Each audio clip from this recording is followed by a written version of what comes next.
Which NY Mets manager has the most career ejections? There are a few things that will give any manager a chance to own a franchise record for most ejections. One is longevity. You need enough seasons on the job. You need some bad times too. Most of all, you need a temper. The first two can contradict each other. If you're employed long enough, it's probably because things have been going mostly well. However, there was a time period when the New York Mets weren't winning, and yet they didn't change the manager.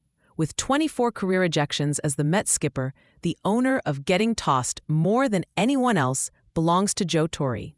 4 more times than Terry Collins, who managed 1,134 games versus Torre's 709. The situation was perfect for the future Hall of Fame manager to own this dubious record no one will challenge.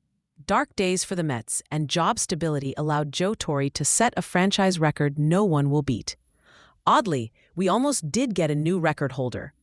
Bobby Valentine, whose ejections live on, was tossed 17 times. Terry Collins had 20 times when the umpire told him to hit the showers. Collins's tenure is actually a pretty good match to have overtaken Torre. The early seasons were lean. By the time Collins was managing the Mets to victory, the ejections had more importance. His personal high of 4 in 2015 oddly came at a time when the team was playing its best baseball. We're fortunate to know his best ejection of all would occur a year later. You know the one.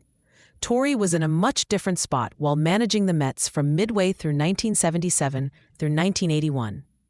The team's 67 wins in 1980 was the most he'd accrue. It was a frustrating period with the team barely showing signs of life. He was ejected 7 times in 1978 and matched the total the following year. By the end, Torre might have gotten more complacent. He was ejected just twice in 1981.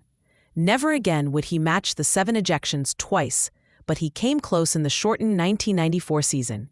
In his penultimate year employed by the St. Louis Cardinals, Torre was tossed 6 times. A much cooler demeanor with the New York Yankees in his 12 years there.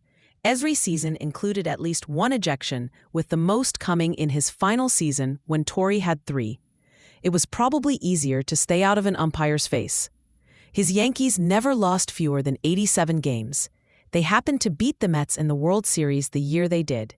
An even calmer Torre finished his managerial career with 3 seasons as the Los Angeles Dodgers skipper. In 2009, the team won 95 games, and he did something he hadn't done in his career. Torre went all 162 games without a single ejection. Tell me what you think it.